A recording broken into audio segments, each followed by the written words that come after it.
D-44 대선판에서 양당 후보에 대한 관심이 집중되고 있는데요. 바쁘게 돌아가는 대선판, 이분은 어떻게 읽고 있을지 궁금합니다. 조정훈 시대전환 대표와 함께 이야기 나눠보겠습니다. 안녕하세요. 네, 안녕하세요. 반갑습니다. 네, 반갑습니다. 새해 복 많이 받으시고요. 예, 새해 복 많이 받으시고요. 네. 자, 이제 아까도 모두에 말씀드렸습니다만은 D-44입니다. 현재 대선 전국 가장 눈여겨보고 있는 게 있다면? 예, 대통령 선거란 게 우리 대한민국의 정치 에너지가 폭발하는 기회이고요. 그렇죠. 큰 변화가 일어나는 발화점인데요. 이번 대선이 과연 똑같은 세력의 단순한 정권 교체가 될지, 네. 아니면 미래를 준비하는 정치 세력 교체가 될지, 정치 세력 교체가 됐으면 하는 마음인데요. 주목하고 있습니다. 네, 정권 교체, 정치 세력 교체. 자, 그런 측면에서 김동연 후보는 계속해서 세력 교체를 이야기를 하셨고, 그래서 우리 조정훈 대표도 김동연 후보를 지지하는 지지 선언을 하고 뭐 이런저런 활동을 하셨는데, 세력 교체 이거 잘 될 수 있을까요? 네, 세력 교체가 저는 지금 거대 양당으로 수렴해 가고 있는 듯한데요. 네. 정말 이기고 싶다면 누구보다도 앞장서서 세력 교체를 얘기해야 된다고 생각합니다. 예를 들어서 윤석열 후보가 얘기하는 정권 교체와 네.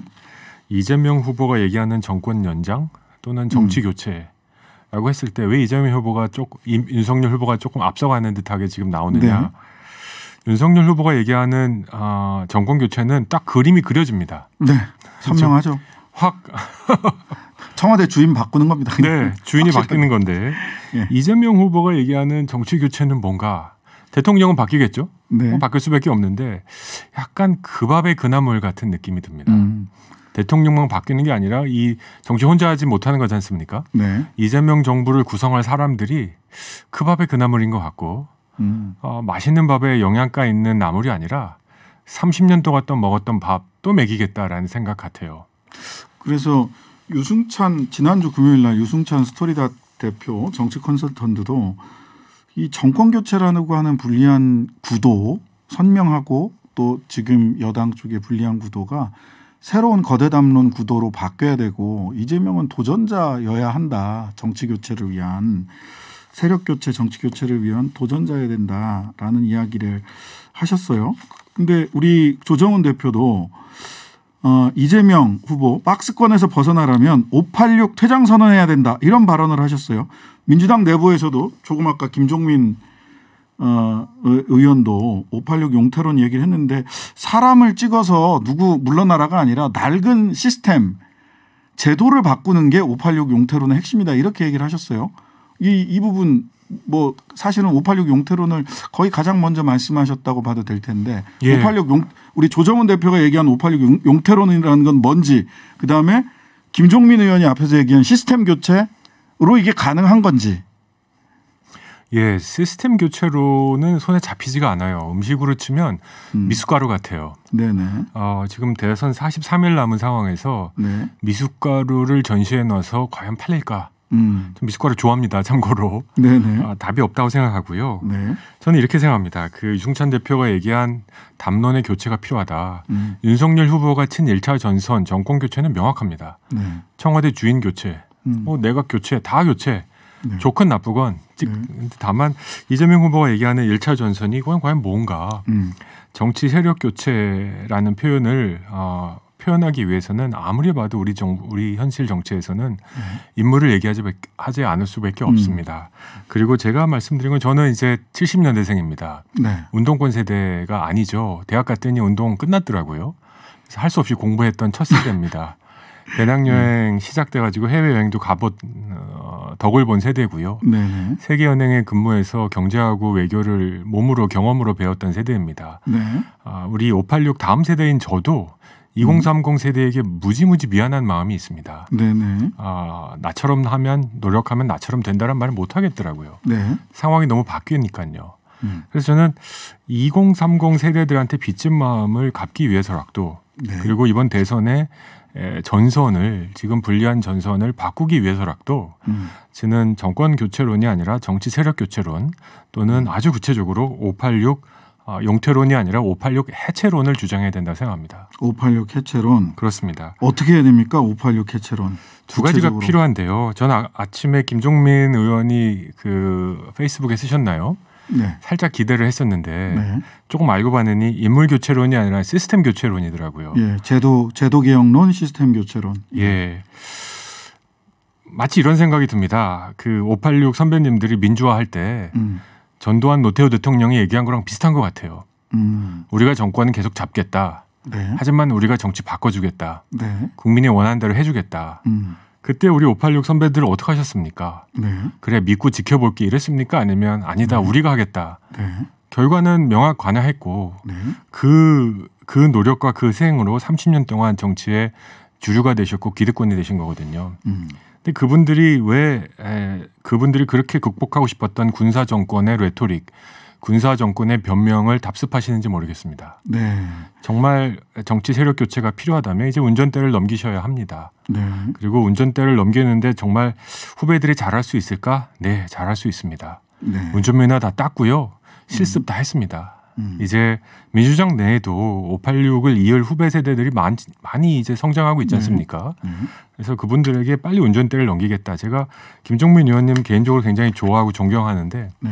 오늘의 그 기자회견에서 딱 세 자만 더했으면 나부터라는 단어가 들어갔었으면 정말 폭발력 있는 네. 큰 흐름의 시작이 될 뻔했다. 네. 그리고 또 한 가지 이제 저와 시대 전환이 이렇게 고생을 하면서 가는 것도 네. 새로운 물줄기를 트는 하나의 기폭제가 되고 싶다라는 생각입니다. 네. 저희 당은 30대, 40대가 주축인데요. 네. 민주화 운동을 해본 세대보다는 그 다음 세대들이 주축을 이루고 있습니다. 저희 같은 정당도 어떻게 하면 빨리 2030에게 정권을 넘겨줄까를 고민하고 있는데 네. 민주당을 30년 동안 운전해 오셨던 586 형님, 누님 세대들이 시스템 교체론 뒤에 숨을 수는 없다고 생각합니다. 네. 무난하게 질 거라고 생각합니다. 이대로 가면. 뭐 명백합니다. 네.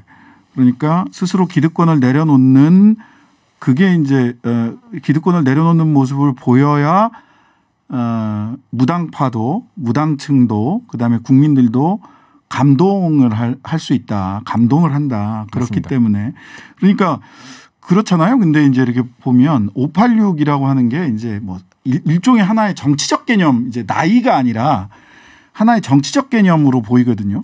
그렇다면 오랫동안 민주당에서 그 소위 기득권화 되었다라는 측면에서 비판을 하시는 것 같은데 그러면 이제 그냥 나이의 개념이 아니라 나이가 젊더라도 사실은 586과 생각을 같이 하면 같이 있죠. 물러나야 된다는 거죠. 동의합니다. 예. 고인물은 썩고 올해 고인물은 반드시 썩습니다. 네. 과거를 살짝 수정해서 대충 고쳐서 미래를 대응할 수 있다고 생각하는 세력들이 제가 얘기한 586 용퇴론의 핵심이고요. 주축입니다. 네. 말씀하신 핵심대로 586 선배님들 중에서도 정말 미래를 열심히 준비하시는 분들이 있다고 생각합니다. 네. 하지만 마치 그분들이 대학 생활하실 때는 그 인터넷도 없었던 세대였거든요. 네. 그분들이 4차 산업혁명을 얘기하는 것보단 컴퓨터 없으면 터치 스크린이 일반화된 세대가 4차 산업혁명을 준비하는 게 훨씬 낫지 않을까. 네. 그런 기회들을 빨리 넘겨야 된다고 생각하고요. 네. 그런 과정에서 이번 선거가 정말로 이재명 정부가 왜 윤석열 정부보다 인기가 없이 느껴지는가. 저는 후보 자체의 매력도가 아니고요. 네. 이 정부를 구성할 구성원들이 다시 말씀드리지만 30년 동안 먹었던 그 밥의 그 나물. 맛있고 영양 있는 밥이고 나물이 아니라 이제 좀 다른 것 좀 먹어보고 싶은데 또 이 밥 또 이 나물 먹어야 되는가? 라는 거에 대한 본질적 질문에 이재명 후보가 답을 하시고 네. 정말로 이기고 싶다면 정말 살을 베는 느낌으로 변화를 혁신을 해야 된다고 생각합니다. 구체적으로 제가 두 가지 제안했는데요. 네네. 뭐 선출직이야 국민들이 선택하시는 거니까 이재명 정부가 만약 들어서면 그 어떤 임명직도 586 하지 않겠다. 두 번째는 저는 제가 제안했던 게 이번 정부가 만약 이재명 정부가 들어선다면 어떤 사람들이 정부의 요직을 할 수 있을지 네. 섀도우 내각 개념 있지 않습니까? 예. 이런 분들을 좀 면면을 발표했으면 좋겠습니다. 경제는 누가 맡을 거고 외교는 누가 맡을 거고 노동은 누가 맡을 거고 네네. 과학기술은 누가 맡을지 그게 과연 그 나물의 그 밥일지 네. 아니면 이런 참신한 사람들이 이재명 정부를 구성할지 이런 정말 구체적인 모습을 두고 이거 재밌다. 요새 2030 세대들 표 구하려고 다들 난린데 네네. 그분들한테 재밌지 않으면 죄입니다. 네. 근데 이재명 정부 딱 생각하면 재미 요소가 없거든요. 그래서 신선하고 새롭다. 담론도 새롭고 이분들한테 한번 맡겨볼 만하다라는 느낌을 주시는 게 가장 중요하다고 생각하고요. 네. 제 불안한 감정은 아마 그러지 못할 것 같다. 그래서 저희 같은 새로운 정치 세력들이 빨리 세를 넓히고 성장해서 우리 국민들에게 진보의 미래가 어둡다고들 하시는데 네. 진보의 미래가 어둡지 않습니다. 후배들 새로운 세력들이 커나가고 있습니다. 라는 메시지 대안으로 저희가 빨리 성장해야겠다는 생각을 하고 있습니다. 자, 구체적으로 두 가지를 말씀을 주셨어요. 선출직은 뭐 국민들이 선택하는 거니까 그렇다 하더라도 586들이 임명직 오늘 7인회 그걸 뭐 다 586이라고 할 수는 없지만 어쨌든 7인회는 소위 이재명 후보의 최측근이라고 분류됐던 7인회는 나이가 젊은 김남국 의원부터 정성호 의원이나 더 연배 있는 분들까지 7분이 계신데 임명직에 아무도 나서지 않겠다라고 하는 선언을 했는데 이게 이제 586까지 더 확산돼야 된다라는 것으로 보이고요. 예, 저는 지금 이재명 후보가 간절함으로 던졌는데요. 네. 유효 기간이 설 전까지라고 생각합니다. 네. 설 전까지 정말 의미 있는 586 정치 세력이 인물이 네. 이걸 받아서 발화시키느냐 네. 아니면 모른 체하고 물을 붓느냐. 과연 이게 만약에 발화가 되면 설 밥상의 주제가 바뀔 거다. 네. 자, 두 번째는 섀도우 캐비넷 말씀을 하셨잖아요. 네. 예비 내각을 보여줘라. 네.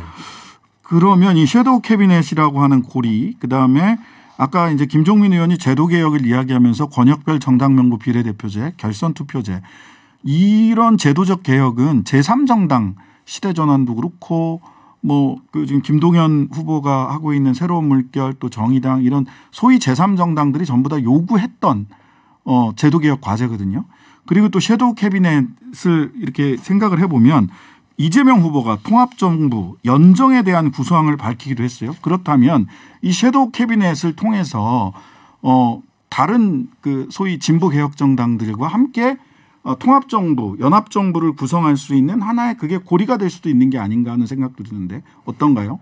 네, 이재명 후보는 승리하시기 위해서 누구보다도 원하는 분이시니까 네네. 보고 있을 거라고 생각합니다. 네. 그리고 통합정부에 대한 구상이 승리하기 위한 그리고 승리해서도 이긴다고 중요한 게 아니라 돼서 잘해야 되지 않습니까? 대한민국을 위해서. 네. 그래서 아주 중요한 조건일 텐데요.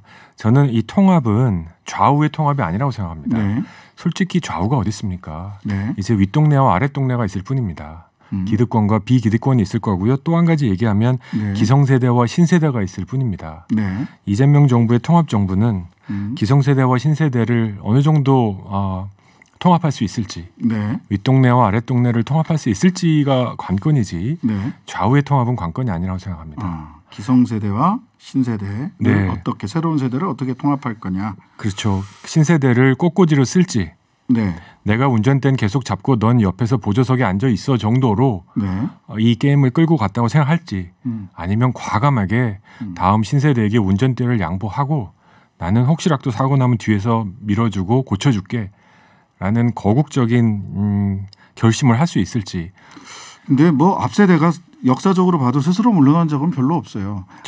아랫세대가 이렇게 치고 올라가야죠. 치고 올라가야 되는 거죠. 그래서 제가 정당을 따로 만들었습니다. 그러시구나. 네. 자, 오늘 뭐 사실 더 이야기해야 될 것들이 굉장히 질문을 많이 준비를 했는데 마지막으로 한 1분 정도 남아가지고요. 한 가지만. 자, 후보들 대선 공약 비슷하다는 비판도 계속 나오고 있습니다. 이 대선 공약 중에서 좀 그나마 주목할 만하다 내지는 반드시 이런 공약은 좀 나와야 되는데 안 나오고 있다. 이런 게 있으면 하나 좀 소개를 해 주시죠. 저는 세 가지가 중요하다고 생각합니다. 네. 첫째는 한반도의 미래 크게 보면 네. 정말 선제 타격을 할 것이냐 네. 아니면 북한과의 관계를 어떻게 할 것이냐. 네. 저는 현 정부도 약간 감정적으로 치우친 면이 있기 때문에 네. 중심을 잘 잡을 필요가 있다. 한반도의 미래. 두 번째가 노동의 미래라고 생각합니다. 노동의 미래. 일자리가 과연 더 많이 생길 것이냐. 네. 주사일제 같은 게 핵심 담론이 되겠죠. 네. 먼 미래다라고 생각하시는 분이 있고 바로 실행할 수 있다는 분이 계십니다. 네. 세 번째는 정치가 항상 갈라치기를 하는데 어쩔 수 없다 생각합니다. 왜냐하면 51% 득표하면 100% 권력을 다 가져가는 현재 구도이기 네. 때문에 다만 51%를 얻어도 최소한 7, 80%는 함께 가야 이게 통합의 정치가 되는 네, 거고. 통합의 정치. 이 통합을 하기 위한 어젠다가 뭐냐. 네. 그중에 핵심이 저는 젠더라고 생각합니다. 젠더, 통합. 네, 남녀가 어떻게 같이 살고 이 세 가지가 핵심이라고 생각하는데 답이 안 나오네요 아직. 네, 자, 이 답을 찾을 수 있을지 우리 단골손 여러분들께서도 대선에 계속해서 집중해서 살펴봐 주시기 바랍니다. 감사합니다. 지금까지 조정은 시대전환 대표입니다. 네, 감사합니다.